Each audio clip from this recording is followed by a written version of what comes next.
By the time the hour is up, we will have a champion crowned. Will it be the Denver Broncos finishing 11-6 in the AFC, or will it be the Seattle Seahawks? These two teams are connected by the hip. From Super Bowl 48 to the Russell Wilson trade, these two teams have formed an unlikely out-of-conference rivalry, and it continues today. So how did we get here? It starts in the wild card round with a close 20-7 victory against Cincinnati, a game that we easily could have lost.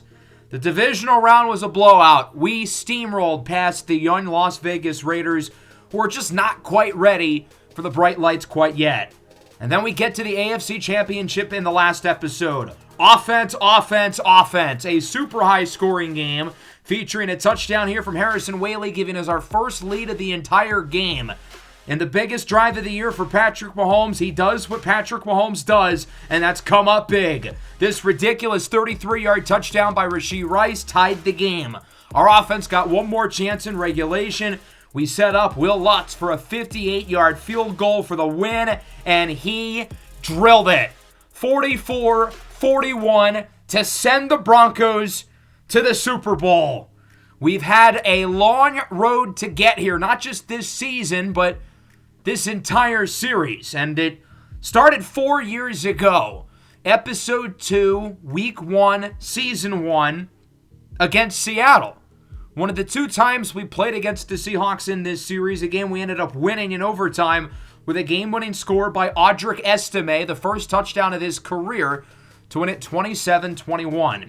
We then played Seattle again in year number 3. This was Avery Johnson's rookie season.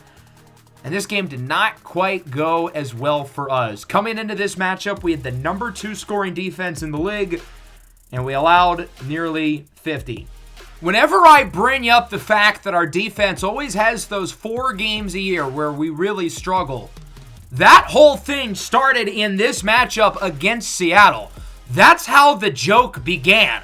It was this game against a rookie in Avery Johnson in just his 6th NFL game, carving us up completely out of nowhere in a game that we expected to be pretty low scoring. Well, that brings us to the end of the following season. We will meet with Avery Johnson again, but this time in the Super Bowl. For the first time in this series, we have no Pro Bowlers, and I'm awfully happy about that.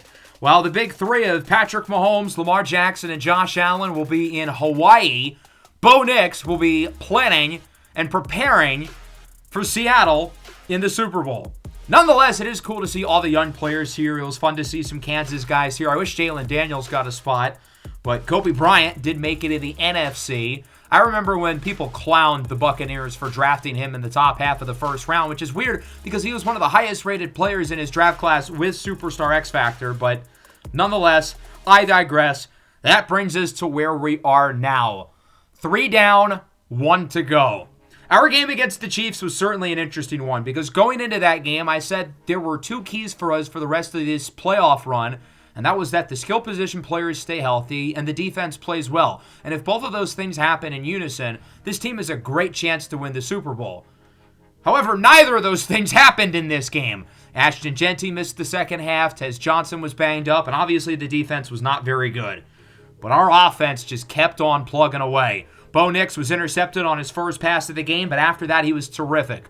Other than the opening drive pick, our offense scored every single time we got the ball. 8 for 187 and 2 scores for Marvin Mims. Chris Brazzell had 3 catches in the touchdown drive to put us ahead with a little over a minute left. The defense was not great. They only got 1 stop all game, but to be fair, that's all we needed to ultimately win the game. The one guy who played well in this matchup, though, Nick Benito, ended up getting injured, which obviously is not ideal. As for Seattle, it's been an unlikely road for them. They just upset the back-to-back defending champion Dallas Cowboys in the NFC Championship. This is an interesting team because they're extremely well-rounded without many major strengths, but Avery Johnson's been really solid. Kenneth Walker, 20 touchdowns, a well-rounded receiving core, and a top 10 scoring defense. This team isn't really like the Legion of Boom Seahawks, who are obviously identified by their incredible secondary, but more so, this team is just really well-rounded. They play good, smart football, especially on the ground, with Kenneth Walker's 22 all-purpose touchdowns this year.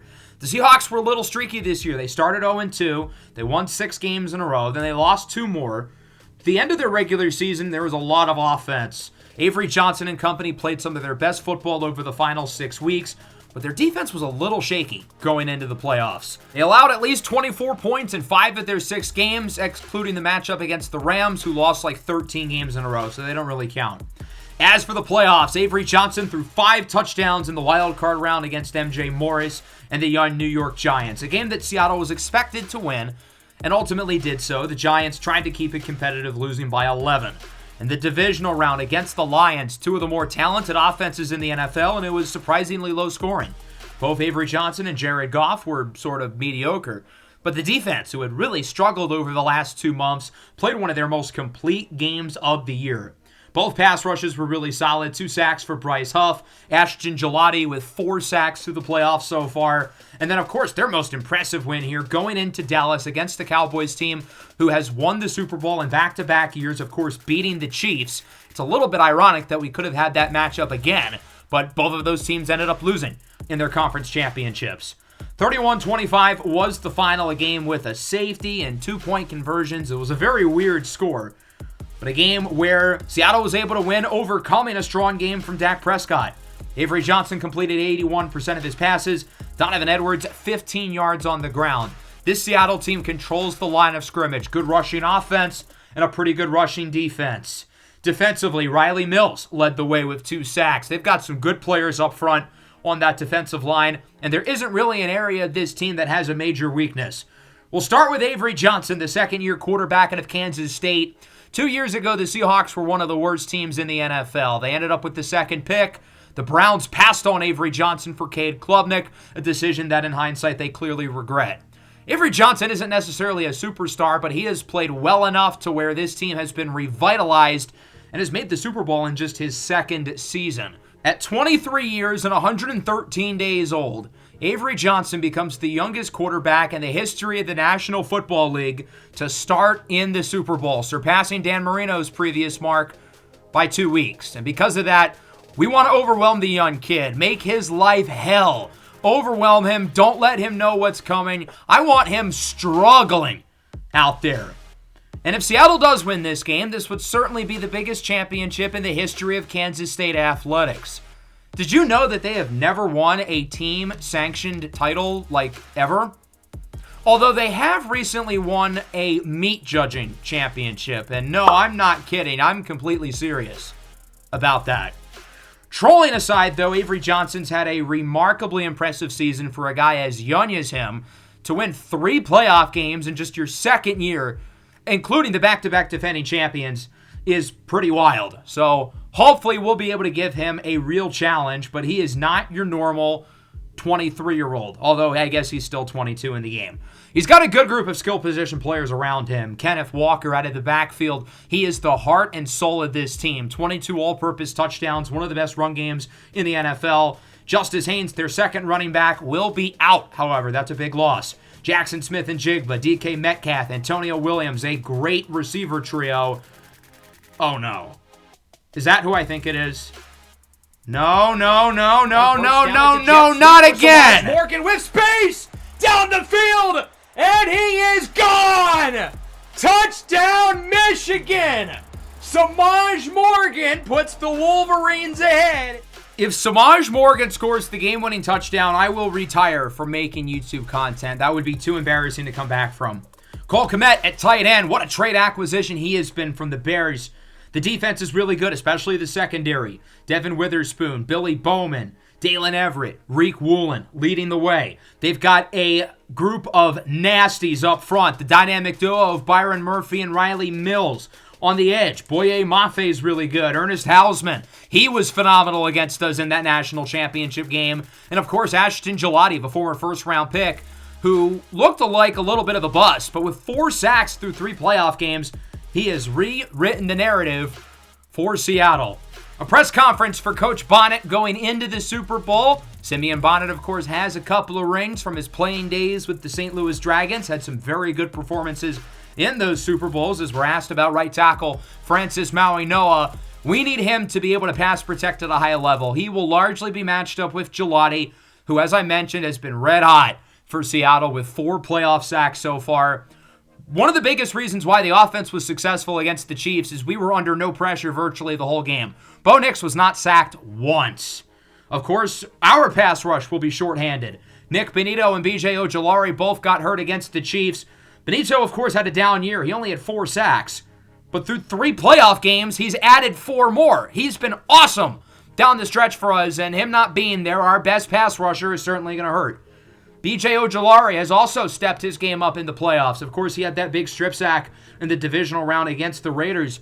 So that means the other guys are going to have to step up. Baron Browning's been quiet throughout the playoffs. Michael Williams has been quiet since the first game. Those guys are going to need to step up. Jack Sawyer with sacks in back-to-back weeks. We're going to need him to continue to produce. The rookies, Mateo Uyunglele and Damon Clowney, have been quiet in the second half of the year. We need them to produce for us.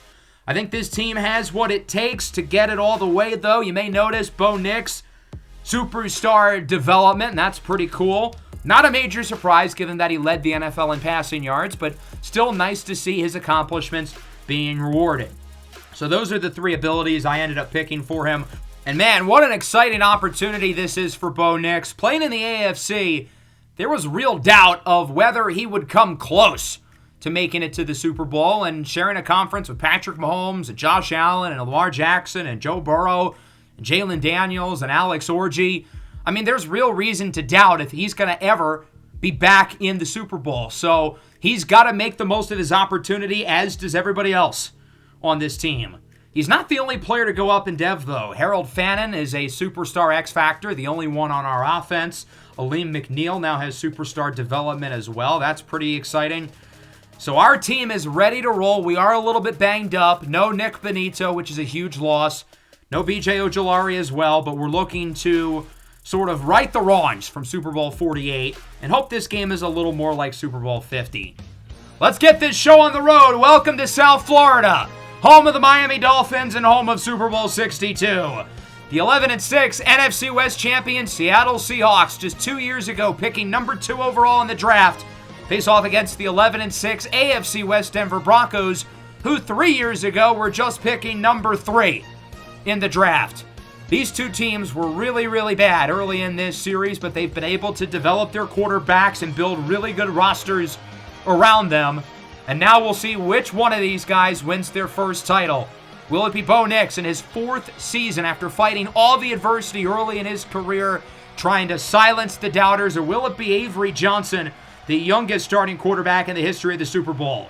This game is underway. The Seahawks will start off on offense, which I think bodes well for us. We are throwing Avery Johnson right in there. He has been calm and composed throughout his playoff career, even dating back to the lone college football playoff game he played at Kansas State. I do want to mention, we are 2-0 against him in the Kansas dynasty. Yes, we're 0-1 against him in this series, and we allowed almost 50 points, but I digress. We already beat Jalen Daniels in this playoff run. It'd be a bad look if we beat him and don't beat Avery Johnson. They'll start with Walker up the middle, and he gets maybe a yard. Jeffrey Bassa, the reigning AFC Defensive Player of the Week, brings him down, although I didn't think Bassa played all that well against the Chiefs, to be completely honest. 2nd and 9 up the middle, Jackson Smith and Chigba with the first down of the game as he gets it to the 41. I think the most important matchup of this game will be the Seahawks run game versus our run defense, 2 of the stronger units in the league. From the 41, Johnson under pressure, and he is sacked off the blitz. The white Bronco, Drew Sanders, brings him down. We tried to get creative in the second half with our blitzes against Kansas City, given that, well, nothing was working for us in the first half, and we want to send pressure. We do not want Avery Johnson to have an easy start. Kenneth Walker breaks the tackle, pushed out of bounds by Sanders as he gets back to the initial line of scrimmage. 3rd and 10 now at the 42 for Seattle. Johnson and empty, all alone in the backfield, looking to throw it. Scrambles, has room to run, and Avery Johnson will get the first down, sliding at the 45. He's a real threat with his legs. He may not be Lamar Jackson, but he is one of the best rushing quarterbacks in the league as he's got some words with Baron Browning. Walker bounces off a blocker with a spin move and an impressive gain of 5. I don't really know how he pulled that one off. That was a really good run for Kenneth Walker, who is legitimately one of, if not the very best back in the NFL. Johnson is intercepted! Patrick Surtain picks him off, And the youngest quarterback in Super Bowl history's first drive ends with a turnover. Pat Surtain jumps the route, and Denver will get it at around midfield. A great play by Surtain, who had 7 interceptions in the regular season. The 7th-year corner playing in the same stadium where his father, Pat Surtain I, became a Pro Bowl-level corner, is there with the interception here in the Super Bowl. As we take a look at the offense, Bo Nix has had a really strong playoff run. He's played 3 good but not great playoff games, I would say. I thought he did look his best, though, against the Chiefs in the AFC Championship, minus the early interception. And with great field position, this is an awesome opportunity to score first.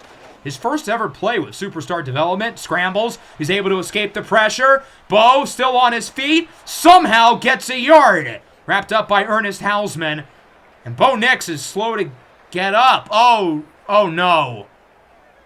Oh no, this is not good. Garrett Nussmeier is in the game as they look at Bo Nix's knee on the sideline. 2nd and 9, Genty up the middle, gets maybe 2. Seattle stacking the box. They knew it was going to be a run there with a backup quarterback in. And if Bo Nix has to miss part or the rest of this game, that would certainly be bad news as we go back to Genty on 3rd down, and he nearly gets it. Maybe a foot away from the first down marker. 4th and inches. It's an MCL sprain for Bo Nix. His status is questionable the rest of the way. We've got a decision to make here, and we are going to punt it. I think it's too early to go for it. We're not even 5 minutes into the game, and I don't want to throw Garrett Nussmeier out there for one of the biggest plays in the game. I also don't want to throw Bo Nix out there because he's clearly in a lot of pain. So we're going to pin him back deep at the 8, try to win the field position battle with a good punt by Jake Camarda. Rough starting field position for Seattle. Avery Johnson looking to rebound after the early interception. First play from the 8. Johnson up the middle, quick throw. Cole Kmet breaking tackles, gets a first down. And Seattle now is safely out of safety territory as they bring it up to the 19. Just about 5 minutes to go in the first. Kenneth Walker up the middle, gets maybe a yard. Aleem McNeil brings him down. What are they? Whoa! What are they doing? What was that? I don't know. 2nd and 9 from the 20. Johnson alone in the backfield. Up the middle. It's broken up.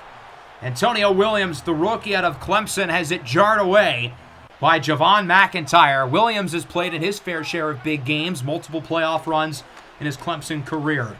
Johnson is going to connect with Cole Kmet. McIntyre nearly was able to make a play on the receiver, but he was a split second too late. Kmet out of bounds at the 44. For a Seahawks first down. Kenneth Walker gets it up the middle, and so far the battle up front has been won by the Denver front unit. The run defense has been excellent for the Broncos as Walker gets nothing. 2nd and 10 for the Seahawks. Under 4 minutes to play in the first. Johnson looks to throw it, looking deep. He's got Metcalf. Gets by McIntyre, and he is gone. 55-yard touchdown for DK Metcalf, and the Seattle Seahawks strike first here in Super Bowl 62.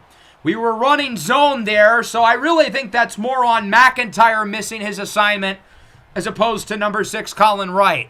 McIntyre also misses the tackle angle there, so it's kind of a double whammy. And Seattle leads at 7-0 as Garrett Nussmeier leads the offense out onto the field. However, Bo Nix is back in the game with a sprained MCL. He's going to play through it. He's got that dog in him. As Nix's first pass of the game is dropped by his brother, Tez Johnson. How cool would it be for the two of them to win a Super Bowl together? 2nd and 10 at the 27. Nix calls for an audible. Looks to throw it. Backs up in the pocket, and it is caught. That was a ballsy throw, but Chris Brazzell has one of the very best catch radiuses in the NFL, showing it off there to the 42. Genty up the middle, nice move, and he will get around 9. A good run there for Genty, who is slow to get up. Don't be hurt, please. Luckily, he's not. He will come right back into the game, thank goodness. 2nd and 1 at the 49. Nix looks to throw it. He will go short, and Fannin is out of bounds. He did not drag the 2 feet in. Good coverage there by Manny Nunnery, and that'll make it 3rd and 1 at the 49. Nix to the outside. Genty, first down and more. Whoop! Juke move wrapped up past the 30 by Dalen Everett. However, there is a flag, and it looks like this one is coming back. A holding called against Francis Mauigoa, the right tackle. We weren't even running it to the right side. I don't see why you feel the need to hold. And now it's 3rd down and 9. The first down all for naught. Next calls a switch at the line. Play action under pressure. Hit as he throws. And it's incomplete. The pressure from Isaiah Foskey. And Denver, who did not punt it once in the AFC Championship, has punted it twice here on their first 2 drives with only 1 first down so far. Seahawks get it back under 2 to go in the first quarter from the 20. Kenneth Walker going backwards. Jeffrey Bossa and friends bring him down. Bossa's been busy so far in this one. He's been impressive in run support as it's 2nd and 10. Johnson looks to throw it, and it is picked off again! There's 2! Surtain off to the races! We're tied at 7! Patrick Surtain, number 2, with his 2nd interception of Super Bowl 62, and he takes it to the house. Avery Johnson, the youngest quarterback in Super Bowl history, has certainly looked the youngest. 3 drives, 2 interceptions for the kid, and Denver is on the board. The extra point, doink, off the crossbar and in, as we are tied at 7.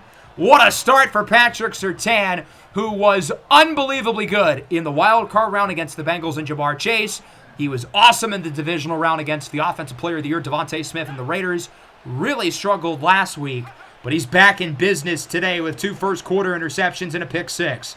Johnson under pressure, runs by Uiagalelei and gets the first down to the 40-yard line. A nice scramble of around 14 yards for Avery Johnson, who's looking to catch his composure. 2 interceptions in the first quarter. Obviously not how he envisioned his first Super Bowl would go. Johnson goes short. He's got Kenneth Walker out of bounds, hit quickly by Surtain. It's a gain of around 3. What a start for Patrick Surtain. I mean, he has been awesome so far. 2nd and 7, up the middle. Nice grab by Metcalf. He does not get the first down, though. A great tackle by Colin Wright. And that'll make it 3rd and inches at the 50, and that will bring us to the end of the first quarter here in Super Bowl 62 as we are tied at 7. Has not been a great start for either offense and either quarterback.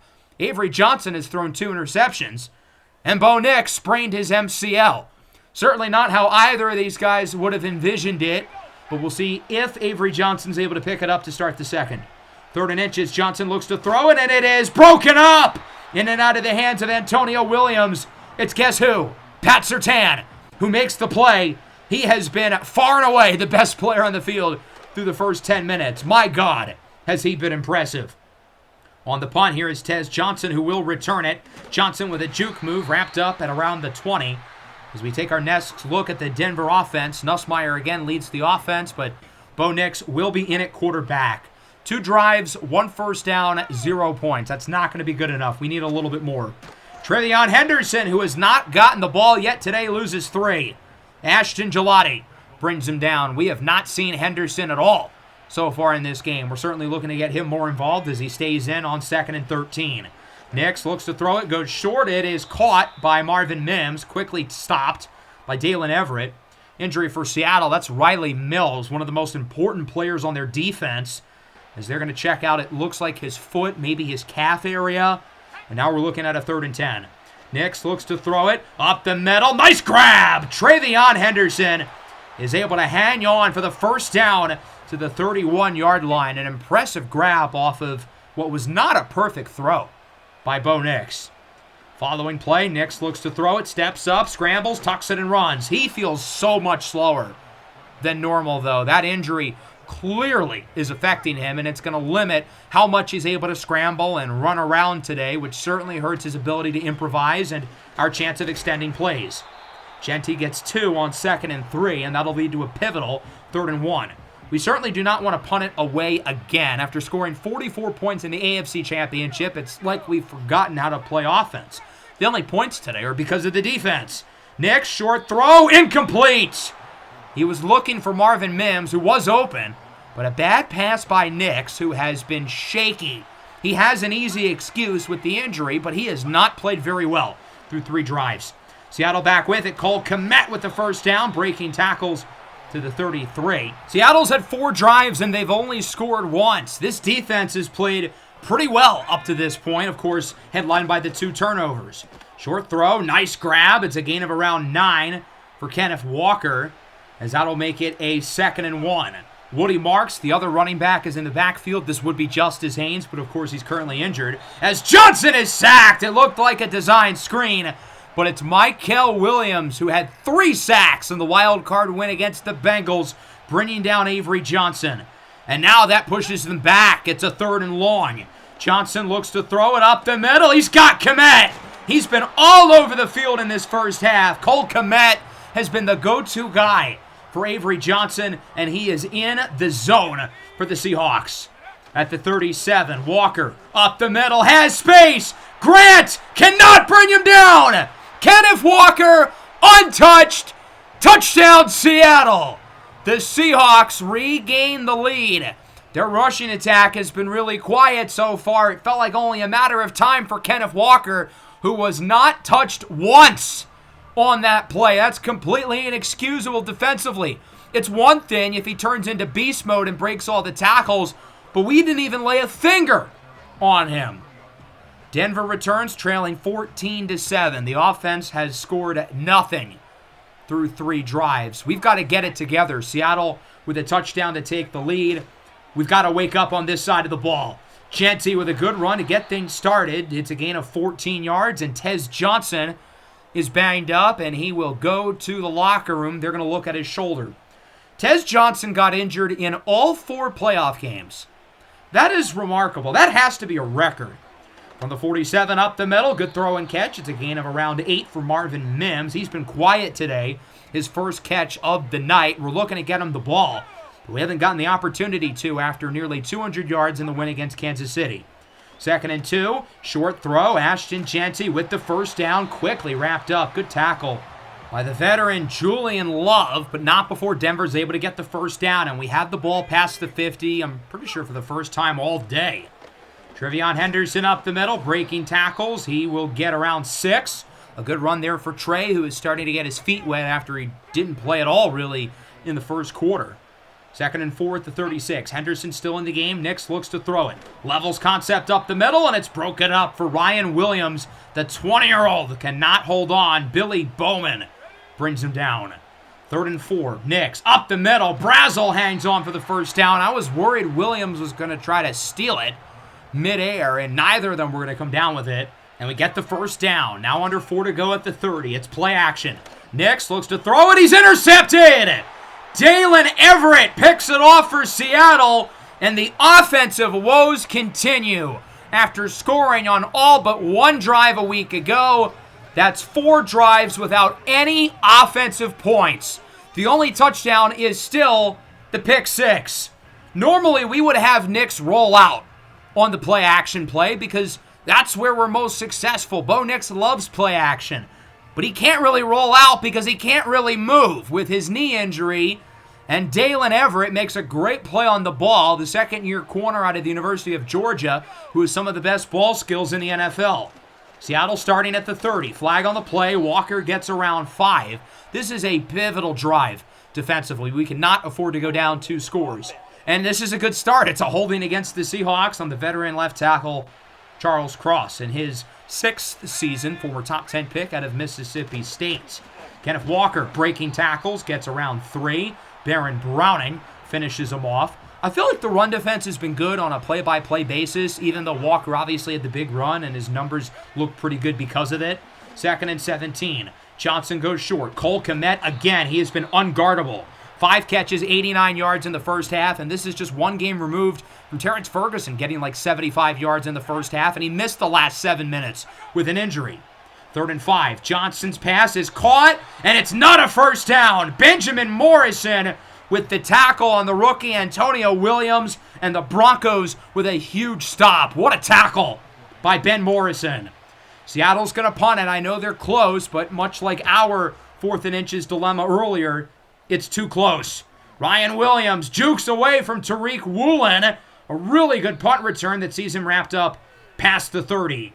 That'll bring us to the 2-minute warning as the Broncos offense gets a 2-for-1. We get the ball now. We get the ball to start the second half. Through 4 drives, we have scored 0 points. 0 for 4. Call me Michael Porter Jr. from beyond the arc. At the 33, Nix up the middle. He's got Marvin Mims. Nice play after the catch up the middle, and he will get the first down to the 44-yard line. We're looking to keep the pace, though, going no huddle as we get back to the line quickly with 1.5 minutes. We're going to run the ball, though, try to catch him off guard as Travion Henderson gets around 5. Timeout on the play. Quinn Miners is hurt. We probably would have used a timeout anyway, but obviously not ideal to see Miners banged up.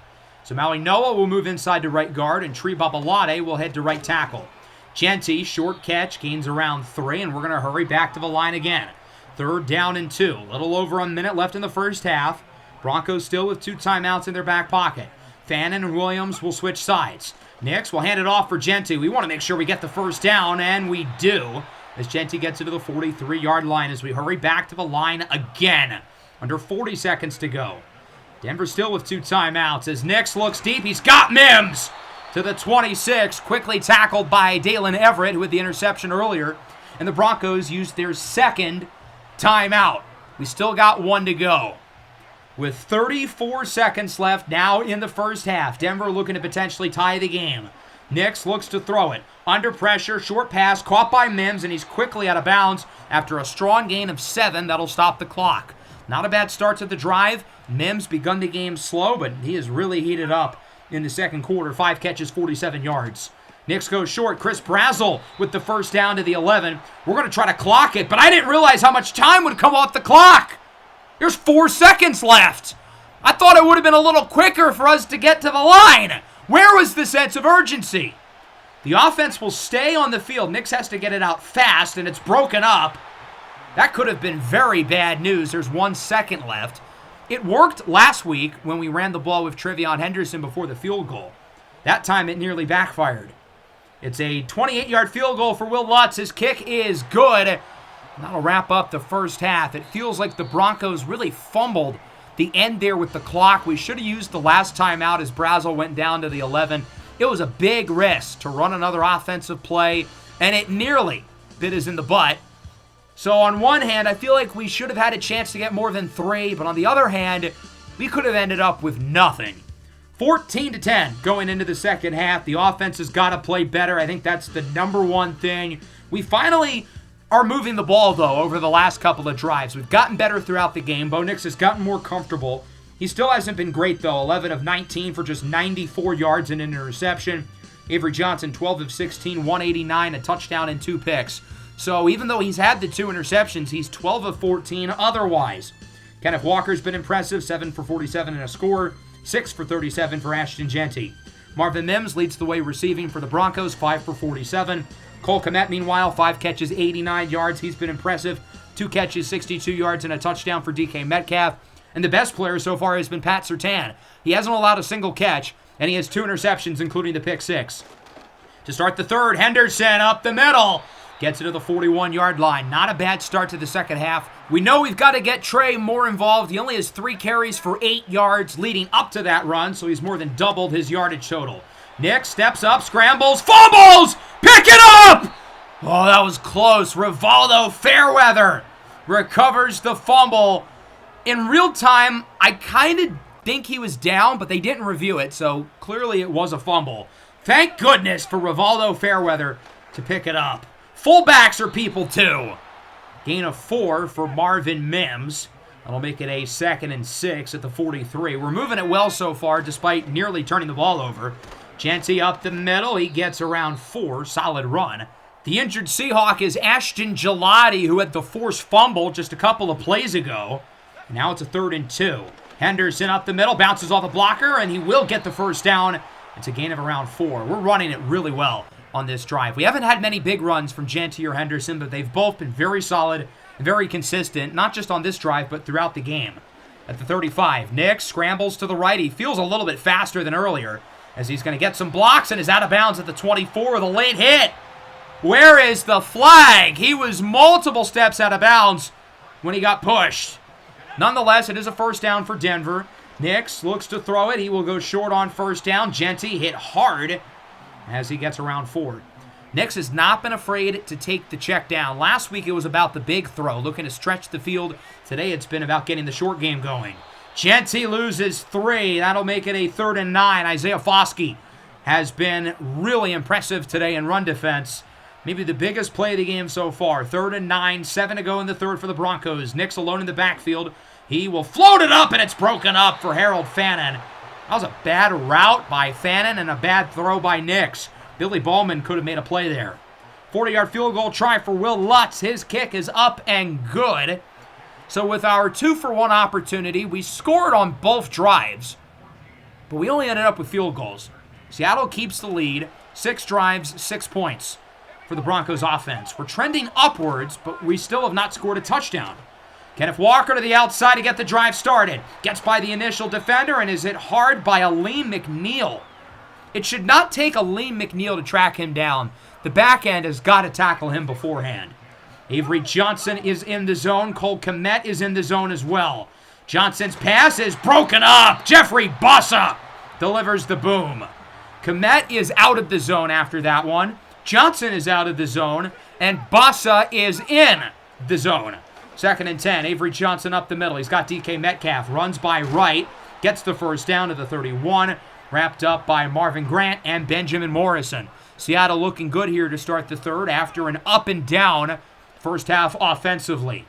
Johnson from the 31. Up the middle. It is caught by Kmet. He is unguardable. Breaking tackles to the 9. 6 catches, 110 yards for Cole Kmet. He has been maybe the best player for Seattle so far in this game. He is a case for Super Bowl MVP if they do end up winning. 1st and goal. Walker breaks the initial hit from Bossa. Gets around 3. Good tackle by Benjamin Morrison. He had some help from Javon McIntyre. Looked like Colin Wright was there as well. 2nd and goal. Under 5 minutes to go in the third. Walker. Whoop! Juke move, and he is in! Another guy who's got a good Super Bowl MVP case is this gentleman, Kenneth Walker. His 2nd score of the night, and Seattle will take an 8-point lead. Baron Browning led the play perfectly, but he got his ankles snatched by Kenneth Walker. And now there's got to be a real sense of urgency for us offensively. Trailing by 8, the biggest lead of the day for Seattle. We've got to score a touchdown here. We haven't done it offensively all game. First play of the drive is a good one. It's a gain of 16 for Rivaldo Fairweather, who continues to do the little things for this team. That fumble recovery on the last drive could come back to really save us. From the 40, Henderson gets a good block from Miners, and he gets around 8 or 9.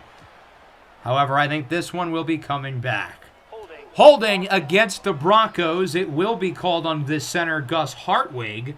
So that'll make it a 1st and 16 at the 33. Henderson stays in the game, and he will get it back. Up the middle, trying to break the tackles. He gets back to the initial line of scrimmage for a gain of 6. Just around 3 minutes to go now. 2nd and 10. Denver trailing 21-13. Still without an offensive touchdown here in Super Bowl 62. Next goes short. He's got Mims. It looked like Fannin was wide open. But Mims also had space to run, and he gets the first down with a good play after the catch.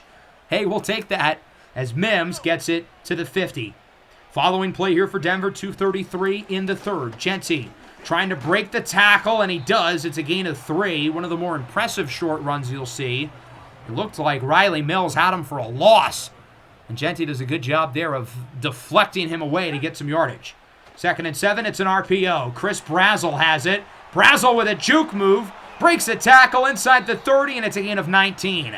A really strong run after the catch by Chris Brazzell, who's been pretty quiet today. He has a couple nice catches, but hasn't been as good as he was last week. Play action. Nix under pressure. He will get it to Rivaldo Fairweather. It's a gain of 3. That's the same play Nix threw an interception on earlier. Rather than force it deep for Mims, he goes short and is still able to get a couple of yards. 2nd and 7. Henderson does not get much. Riley Mills has had a great game when he's been healthy, and he brings him down. Now we're looking at a 3rd and 6. Man, Denver really does not want to have to settle for another field goal here. Nix under a little pressure. No one's open. He goes short. It's Mims who will get the first down. It was a levels play where Mims certainly was not the initial read, but unlike the other receivers, he was able to get open, and the Broncos keep the chains moving. At the 19, Nix looking, end zone, touchdown! Marvelous Marvin Mims! It took us nearly 3 quarters for the offense to find the end zone, but we are now a 2-point conversion away from tying it up. Marvin Mims started the game off slow. He didn't catch a pass until halfway through the second quarter. But now he's at like 7 or 8 catches at this point. He has had a really strong Super Bowl. And Bo Nix has been on fire in the third. I think he's thrown maybe 1 incompletion in the second half so far. Now time for the 2, for the tie. Genty is in, but there's a flag. It's tied for now. We'll see the call, and it's offsides. Whew, we dodged a bullet. So the penalty will be declined. I was worried it was a false start to where we would move back to the 7, and obviously we're not going to go for 2 from the 7. So it's 21-21. Seattle gets it back, coming off, in my opinion, their most impressive drive of the game. Their 2 touchdowns in the first half were off of big plays. They didn't really have any impressive long drives, but their second half drive with this recent touchdown by Kenneth Walker was a really impressive possession where they moved down the field, they broke apart the defense, and we'll see if they can do it again. From the 27, Johnson goes short. It is caught by Antonio Williams to the 38. The first catch allowed all game by Patrick Surtain. Win or lose, he really should be the Super Bowl MVP. He's been by far the best player on the field. He's only allowed 1 catch. He has multiple pass breakups, including 1 on third down, and of course, the 2 interceptions. 3 quarters down, 1 to go. Put your 4s in the chat. Our season will be determined by these next 10 minutes. 21-21. I'm getting nervous, and I already know the result of this game. Seattle starts at the 38. They have not trailed yet today. Walker up the middle, nearly gets the first down as he gets hit hard by Marvin Grant. Walker nearly at the 100-yard threshold for the game. 2nd and inches. K9 gets it back. Doesn't get much, maybe a yard or 2, but it is enough for the first down as Jackson Smith-Njigba is banged up. He has not caught a pass since the opening minute. Benjamin Morrison has had him in hell. Morrison has played a great game for us. At the 49, they'll go back to Walker, and he tries to bounce off a blocker, but he still loses 2. Damon Clowney, the rookie out of the University of Charlotte, brings him down. Clowney did play in a playoff game in his collegiate career, Charlotte losing to the M.J. Morris Maryland team. Walker on the toss. Spins away from Grant. What a run! Walker upended at the 32. 14 carries, 110 yards. What a game for Kenneth Walker. And the crazy part is, other than his long touchdown in the second quarter, the run blocking hasn't even been that good. It's just been the Kenneth Walker show. Johnson on the run. He's got Kmet, his 7th reception of the game, as he gets it out to the 22 for a solid gain of 9. Biggest drive of the year for the youngster Avery Johnson, and he's lived up to the billing. Now in the zone, it's Woody Marks on 2nd and 1. He gets the boom from Javon McIntyre, but he does get the first down. Seattle inching closer and closer to the red zone with 7.5 minutes to go. Johnson still in the zone, goes short. Metcalf delivered a blow by Drew Sanders. It's a solid gain of 6. Give credit to these Seattle ball carriers for holding on to the ball. 2nd and 4, Kenneth Walker does not get much, maybe a yard. Jeffrey Bassa brings him down. A late shove by Michael Williams. The 2 exchange words. As that brings us to a pivotal 3rd and 3. This Broncos team is great in the red zone. You win and lose games by how you play in the red zone, and we've got to get a stop here. Johnson goes short. Kmet up the middle. First down to the 3. Biggest play of the game for Seattle, and they convert. Now on the goal line with a chance to be back up by 7. 1st and goal.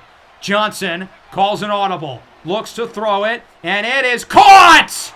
DK Metcalf for the lead. I don't know where Surtain was going at the end of that play. And the Seahawks are up back by 7. This is going to be one of those intense music games, isn't it? Cue the montage. 7-point deficit for Denver. 6 minutes to go. Bo Chapman Nix, my glorious king. What do you got for me right here? Biggest drive of the year. Genty up the middle to start. Gets around 5. Quickly wrapped up by Isaiah Foskey. We're not in a rush yet. We can run the ball at least for now. 2nd and 5. Nix drops back. Scrambles to the left. He is under pressure. Launches a rocket. Wide open. Chris Brazzell. Touchdown! There was nobody, and I mean nobody, back to cover Chris Brazzell. The play call for Seattle was clearly cover 0. cover 0 people down the field. The closest defender was maybe about 30 yards away. Brazel certainly was not the initial read. He was the decoy going deep. But with there being no defenders to stop him, Bo Nix says, yeah, I'll give it a shot. And the most important offensive drive of the year ends up being one of the shortest. A 2-play touchdown drive. Bo Nix with a beauty under pressure for Chris Brazel. And now we hand it right back to the defense. Our biggest defensive drive of the series. The defense does not look good in the second half. They have regressed from the start of this game. With Avery Johnson in the zone, we'll see if he can lead Seattle to another big drive. There's a good start. Michael Williams and Mateo Uiagalelei forcing a loss of 8 on the sack. I've been hard on this defense throughout this series because I know what they're capable of. And even though they certainly don't always show it, this is a good defense. If there's one time to show it, it's right now more than ever. 2nd and 18, broken up. Good play on the ball there by Savon Revel. That'll make it a 3rd and long. Our defense is very inconsistent behind the sticks. We absolutely cannot afford to allow a first down here. That would be catastrophic. Johnson looks to throw it. Has all day. Scrambles, looking deep. Triple coverage, broken up. Bossa, McIntyre, and Morrison all there to break away the pass. And the biggest defensive drive of the year is a 3-and-out. That's how you do it, fellas. So the defense comes up big. And now we're going to hand it back to the offense. Ryan Williams on the return does not get much. Maybe to the 32. 4 minutes and 25 seconds left for Bo Nix and company. The offense was a train wreck in the first half. But they've looked a lot better here in the second half, scoring every time they've gotten the ball, largely because we probably injected Bo Nix with like some horse tranquilizer. It was as recent as earlier this year where people were not convinced that Bo Nix was the franchise quarterback of this team. And now he has a chance to prove those people wrong and win us the Super Bowl, or prove those people right and succumb to the pressure. Genty up the middle, gets around 4. That's a good start. Bo Nix just had his game-tying drive. Granted, it was only 2 plays. Now it's time for the game winner. Will this drive be 2 plays as well? The answer is likely not, although the second play is a good one, a first down run for Travion Henderson to the 46. We also have to be mindful of the clock, and if we do start to move the ball well, we can really control the clock and control how the final 3.5 minutes of this game go. Henderson gets around 4. That was a weird animation of him falling down. I like what we're doing so far. We don't have to throw the ball. We're not under pressure with the clock yet. We have time. Under 3 to go. Nix's first pass at the possession. High throw, caught by Fairweather for a first down to the 41. We were at the 41-yard line when Will Lutz made his 58-yard field goal to send us to Super Bowl 62. Obviously, we've got to get a lot closer. Screen for Genty, thrown into the ground, incomplete. Good pressure there by Uchenna Nwosu. 2nd and 10, 2:28 to go in the fourth. Both teams with all 3 timeouts. Seattle might need to use them soon. Nix looks short for Ryan Williams. His first catch is a big one as he gets 14 to the 27. Williams, his first reception of the entire game, just turned 21 years old 4 days ago. As that brings us to the 2-minute warning. Denver officially in field goal range at the 27. If we manage this clock right, we can win the Super Bowl without giving Seattle the ball back. It is Genty on first down. Good start to the drive. He gets 9. Seattle's not going to call their timeout. Now, I'm not going to send the play clock all the way down to 0. I'm still playing for the touchdown just in case Seattle gets it back. 2nd and 1. Genty gets nothing. Might have lost a yard. Billy Bowman brings him down, and the Seahawks will use their first timeout. Biggest play of the year. 3rd and 2 at the 19. Nix. Genty does not get it. Seattle with the stop. 4th and inches. Biggest play of the year. Do you trust the defense or do you trust Bo Nix? We had this exact same predicament in the AFC Championship, and we ultimately chose to stick by our quarterback, a decision that ended up paying off. I think this play call ended up winning us the game. Now we need a play call that's going to win us the Super Bowl. We will make the same decision. The offense stays on the field. Nix to throw it, and he is sacked! Ernest Hausman on the blitz! Seattle with the biggest stop of the year! And Denver does not score! Rivaldo Fairweather was wide open. That's who Nix was going to throw the ball to, and we would have gotten the first down.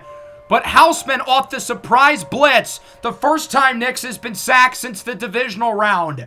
Houseman was unbelievable against Kansas in the Year 1 national championship. Does that mean Samaj Morgan is going to get the game-winning touchdown on this drive? Please no. Avery Johnson with a gain of 3. Seattle hurries back to the line. 2nd and 7, floating it up for Metcalf. Broken up! That one nearly was caught. It looked like it went through his hands. Now it's a 3rd and 7. Defense, I need you here. Johnson on the read option gets nothing. Denver calls their first timeout. It's Drew Sanders. So the defense comes up big, and we're going to get the ball after all. Clearly, we made the wrong decision on 4th down. We should have trusted the defense because they came up big for us again. With 45 seconds left and 2 timeouts, we're starting at our own 35-yard line and need probably 30 yards to get into field goal range. First play at the drive. Nix wants it all already for Brazel. It's tipped and drops! Chris Brazel had it right in his hands, but he cannot come down with it. 2nd and 10. Nix looks to throw. He's got Mims wide open. Outruns Everett and is out of bounds for a gain of 21. 10 catches, 106 yards for Marvin Mims, and Denver's got it at the 44. We're not in field goal range yet, but we're close, and we still got both timeouts in our back pocket with 32 seconds. Nix looks to throw it. Looking deep again, one-on-one. Mims climbs the ladder and makes the catch over Everett. That's a head tap. Randy Moss would appreciate that one. Denver calls time at the 6. What a catch by Marvin Mims with the play of his life. Skies up and makes an incredible play on the football. Body control, folks. What a catch. And Denver now has it at the goal line. 1st and goal, under 30 seconds to go. Denver with one more timeout. We're going to start with a pass. Nix. Nobody's open. He'll throw it away. The number one thing he absolutely cannot do is force the throw. Now it's a 2nd and goal for the Broncos at the 6. Genty up the middle, gets nothing. And we're going to panic and use our last timeout probably earlier than we should have with 17 seconds left. Do you kick the field goal now or do you go for another play? Since Seattle is a timeout, I'd like to get a touchdown, but we have to be smart. We have to throw the ball inside the end zone, and if no one's open within 2 seconds, throw the ball away. Do not get cute. I trust Bo Nix to not mess this up as we call an audible, looking to get the absolute perfect play. No throws short of the end zone, get it out quick. 3rd and goal, nobody's open, throw it away. Good. The last thing we needed was to be tackled in the field of play and not have a chance for a field goal. From the 7, it's a 24-yarder for Big Nuts Lutz to take the lead. It's good. We can exhale. And for the first time all day, the Broncos have the lead. 31-28 with 10 seconds to go. Seattle still with one timeout at their disposal. Camarda will kick it off for the Broncos. It'll be received off of the squib by Kyon Grays, who gets it to the 31. And that leaves us with 7 seconds. Denver is only going to rush 3. They're going to send everybody else back. Clowney jumped. They didn't catch it. Johnson looking deep for DK, and it is broken up with 1 second. Oh, that was close. They almost wouldn't have had time for another play. The kicker, John Love, warming up on the sideline, but I have a feeling they're not going to need him because this will be the final play of the game. Super Bowl 62. Johnson, the Hail Mary. He's sacked! Michael Williams brings him down! And Seattle doesn't even get a pass off! This game is over! The Denver Broncos have won the Super Bowl! 31-28. We have done it! Denver, you are the champion! For the first time in 12 years. This game certainly was not pretty. In fact, it was quite ugly. We only led this game for 10 seconds. But it was the final 10 seconds. Bo Nix is a Super Bowl winning quarterback. Many people doubted that this day would come. Even as recent as this season when he was struggling early in the year. Coach Bonnet will hoist the Lombardi Trophy with the commissioner Roger Goodell and the many Broncos players on the podium. So many candidates for the Super Bowl MVP. There's not one clear choice. And that's what I love about this team. They don't have the star power, say, of series past. Look at the Dragons last year. Puma Whitlock, Simeon Bonnet, Arturo Modelo, Cam Lucifer. Those guys all would have been the best player on this team. But this roster was complete. We lacked weaknesses, and we had a bunch of gritty, tough football players who find ways to win. Over our last two games, the AFC Championship and the Super Bowl, we have led for a combined total of 1 minute and 54 seconds. Yet we won both games. Our offense struggled early in this one. We did not score an offensive touchdown until the final seconds of the third. But when Bo Nix got healthier, the offense played better. Defensively, wasn't great, but when we needed stops, we got them. In Seattle's last 3 offensive possessions, they scored 0 points. When our defense needed to make plays, when the chips were pushed to the center of the table, when the money was on the line, they delivered. So we'll start with Bo Nix, who had an interesting game. He got injured on the first offensive play of the night, and he really struggled in the first half. But man, he picked it up in the second half. He went 15 of 22 after the break, well over 200 yards and 2 touchdowns, including that ridiculous throw to Chris Brazzell. He made a crazy throw to Marvin Mims on the last drive. Bo Nix is tough as nails. He may not be a superstar. He may not be the best, but the kid's a winner. And now he's the Super Bowl champ. Avery Johnson started slow. He played overall a pretty good game, though. And I don't think he's the reason why Seattle lost.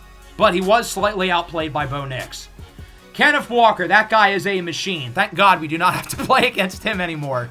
Our run game, meanwhile, was very respectable. Ashton Genty and Trevion Henderson didn't put up the big numbers, but they were consistent throughout the game. They gave us tough yardage throughout when we needed solid gains of 5. They gave us solid gains of 5. Marvin Mims, 11 for 145 and a score. Brazzell, 5 for 117 and a score. These two guys were awesome. They made so many plays down the stretch. Mims with the touchdown at the end of the third. The ridiculous catch with 30 seconds left in the fourth. That was the biggest play of the game. If not that, it would be the touchdown by Chris Brazzell with like 2 minutes left where he outran everybody. These two guys were the passing game. Of Bo Nix's 24 completions, those two got 16. That's 2/3 of Bo Nix's completions. Cole Kmet led the way for Seattle. DK Metcalf played well too. Our other receivers were quiet though. Ryan Williams only caught the ball once. Granted, it was a big catch. Tez Johnson did not catch any passes before getting hurt. Harold Fannin also did not catch a single pass. For Seattle, Jackson Smith-Njigba was really quiet. Benjamin Morrison had him in hell. JSN did not catch a pass the final 39 minutes of the game. The offensive line. This was a major weakness for us the first 3 seasons of the series, and it has turned into a strength. Only 1 sack allowed over the last 2 weeks. Look at a guy like Andrew Thomas. I mean, he was a disaster last year, and this year he completely turned it around. And if I were to go back in time and do that trade again, I absolutely would. Defensively, not great. It was up and down. But as I said, when we needed to get stops, we did. Drew Sanders played well. Mykel Williams, 3 TFLs, 2.5 sacks, including the clincher at the end. Pat Surtain was obviously terrific. He had 2 interceptions, a pick 6, and was rock solid in coverage. He did allow a couple catches in the second half, including a touchdown, but overall he was great. Benjamin Morrison, I thought, was fantastic. Jackson Smith-Njigba, extremely limited throughout. Of course, Dalen Everett had an interception as well for Seattle. Gotta shout out the special teams as well. Bo Nix is not the only guy people wanted replaced. People don't think Will Lutz was the answer at kicker. I think over those last 2 games, we've gotten our answer. Who deserves to win Super Bowl MVP is the real question. I think you can make a case for about 6 different players. I think you have a case for Bo Nix, Marvin Mims, Chris Brazzell, Patrick Surtain, Mykel Williams, and I would even throw Benjamin Morrison's hat in the ring. I assume the game will give it to Surtain because he had the 2 interceptions and the pick 6. If I were to choose, this is a tough decision, but I think I would pick Marvin Mims. I mean, he caught everything that was thrown his way. He had the big touchdown at the end of the third. He won us the game with that Moss in the fourth quarter over Dalen Everett. But that's not to take away from Mykel and Bo Nix and Patrick Surtain, who all deserve it equally as much. Let's simulate the week. Let's see who the game is going to ultimately give the award to. As you'll see here, Chris Jones retires. His career ends off with a loss in the AFC Championship to the Broncos. Love to see it. Patrick Surtain is the Super Bowl MVP as expected. I have zero objections with this. Even though I would personally vote Marvin Mims, I have no problem. Surtain had 2 interceptions. He had the pick 6. He's the only reason why we were in the game in the first half. And in coverage, although he slipped in the second half a little bit, he was really good. Mims wins the Offensive Player of the Week over Brazel and Nix. I think that's well-deserved. Kenneth Walker and Dalen Everett win it in the NFC. So what's next? Where does the series go from here?